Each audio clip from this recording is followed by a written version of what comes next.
Hi friends, welcome to my channel. చాలా రోజులు అయిపోయింది నేను లాంగ్ వీడియో పెట్టి. అన్నీ షార్ట్ వీడియోస్ చేస్తున్నాను. ఇప్పుడు ఒకటి లాంగ్ పెట్టాలనిపించింది, అందుకని చెప్పి కజ్జికాయలు రెడీ చేస్తున్నాం. దానికని ముందుగా మనం గోధుమ పిండి చక్కగా మెత్తగా కలిపి పెట్టుకున్నామండి. ఆ తర్వాత బొంబాయి రవ్వ వేయించి పెట్టుకున్నాం. ఇది కొంచెం దాని పచ్చితనం పోయేలాగా మనం వేయించుకోవాలి. ఆ తర్వాత ఇది కొబ్బరి పొడి, అంటే కొబ్బరి అంటే కురడికాయలు అంటారు కదా, దాని పొడి కొంచెం వేయించాలండి ఇది కూడా. ఆ తర్వాత పంచదార, జీడిపప్పు, కిస్మిస్, ఇలైచీ పౌడర్. ఇప్పుడు పిండి కలుపుకొని పక్కన పెట్టుకున్నాం కదండి, చిన్న చిన్న పూరీలు మాదిరిగా ఒత్తుకోవాలి. ఒత్తుకోవడానికని ఎక్స్ట్రా పిండి కూడా ఉంది ఇక్కడ. ఇప్పుడు చలో స్టార్ట్, ఒత్తుకుందాం. చూడండి ఫ్రెండ్స్, ఇప్పుడు మనం స్టార్ట్ చేద్దాం. ముందుగా మనం దీంట్లో బొంబాయి రవ్వ వేసుకుందాం. అన్నీ కలిపి ఒక బౌల్లోకి. ఇది దీంట్లోకి వేయడానికి స్టఫింగ్ అన్నమాట. మన కజ్జికాయల్లో స్టఫింగ్ బొంబాయి రవ్వ, చక్కగా వేయించిన బొంబాయి రవ్వ. తర్వాత ఇది కొంచెం ఎక్కువే వేసుకోవాలి. కొబ్బరి పొడి,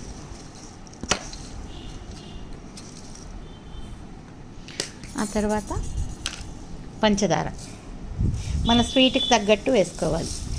కొంచెం ఇదంతా కలిపాక ఒకసారి నోట్లో వేసుకొని టేస్ట్ చేస్తే మనకి స్వీట్ సరిపోయింది అనుకుంటే ఇంకా కలపక్కర్లేదు, లేకపోతే కొంచెం వేసుకోవాలి. తర్వాత మన కిస్మిస్, ఇది వేయించక్కర్లేదండి, ఇలాగే వేసేయాలి. తర్వాత జీడిపప్పు పలుకులు చిన్నగా చేసుకోవాలి, అన్నిట్లోకి రావాలి కదా.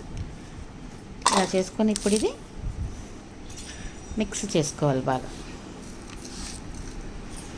కింద నుంచి పైదాకా పంచదార ఇవన్నీ కలిసేలాగా మనం చక్కగా మిక్స్ చేసుకొని ఇంకో పక్కన ఇలా చిన్న చిన్న బాల్స్ లెక్క ఇవి చేసుకోవాలి. ఇప్పుడు దీంట్లో చపాతీలాగా సన్నగా ఒత్తుకొని ఈ స్టఫింగ్ దాంట్లో వేయాలన్నమాట. ఇద్దరు మనుషులైతే ఖచ్చితంగా ఉండాలి ఇది చేసుకోవాలంటే కజ్జికాయలు. ఇప్పుడు మనం కొంచెం టేస్ట్ చూద్దాం.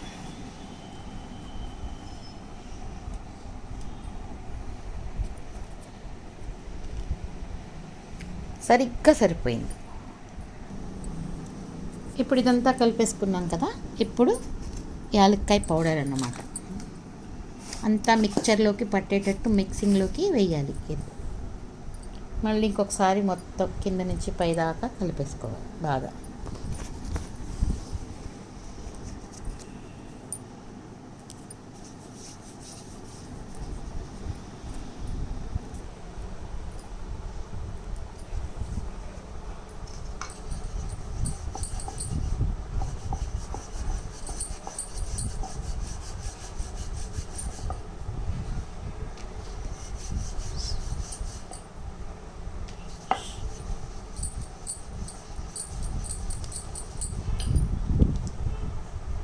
ఇలా సన్నగా ఒత్తుకోవాలండి. మనం పూరీలు ఒత్తుతాం కదా, అలాగా పూరీ కన్నా సన్నగా.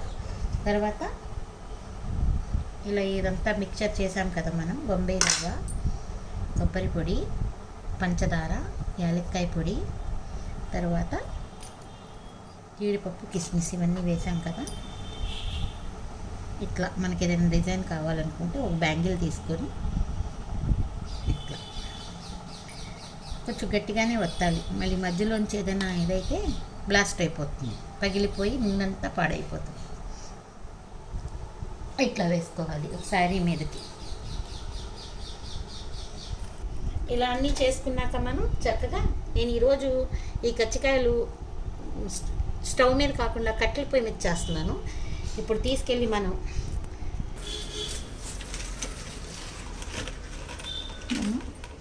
ఇప్పుడు ఇలా ఒక మూకటి పెట్టేసి ఆయిల్ పోసేసుకోవాలి. కొంచెం ఎక్కువే ఆయిల్ పోసుకోవాలన్నమాట.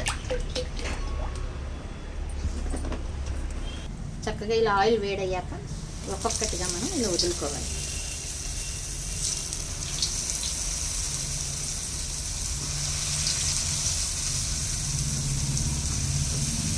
కిరాణాకి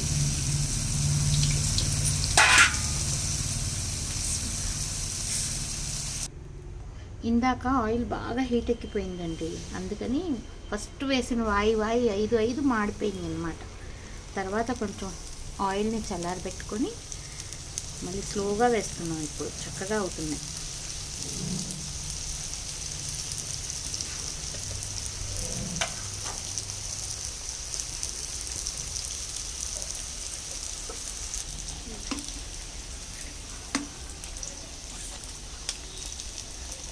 ఇలా మెల్లగా టర్న్ చేసుకుంటా చక్కగా మనకి ఈ కలర్ వచ్చేలాగా చక్కగా వేయించుకుంటే చాలా బాగుంటాయి, క్రిస్పీగా. చూసారండి, చక్కగా మన కట్టెల పొయ్యి మీద చేసిన వేడి వేడి గచ్చికాయలు అనమాట. సూపర్గా వచ్చినాయి. మీరు కూడా ఇలాగే ట్రై చేయండి ఫ్రెండ్స్. లైక్ చేయండి, షేర్ చేయండి. Thank you.